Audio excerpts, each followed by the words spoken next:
Dear Heavenly Father, we come before you today with open hearts, seeking your presence and guidance. In the midst of the challenges and uncertainties of life, we find solace in your unwavering love and grace.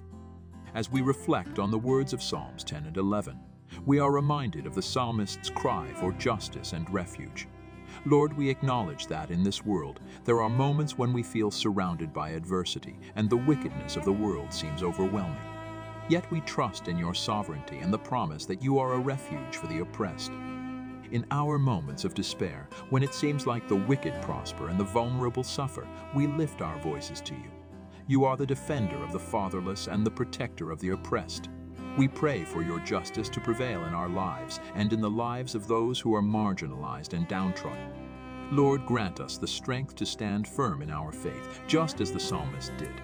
Help us to trust in your timing and to seek your face in times of trouble. May we find refuge in the shadow of your wings, knowing that you are our fortress and our stronghold. In the face of adversity, let our hearts be steadfast, knowing that you are the righteous judge. Your eyes see the deeds of the wicked, and you will bring justice to the oppressed. May we be instruments of your peace and agents of your love in a world that so desperately needs it. As we navigate the challenges of life, help us to remember that you are our refuge and our strength. May the words of Psalms 10 and 11 be a source of comfort and inspiration, guiding us to trust in you wholeheartedly. In Jesus' name we pray.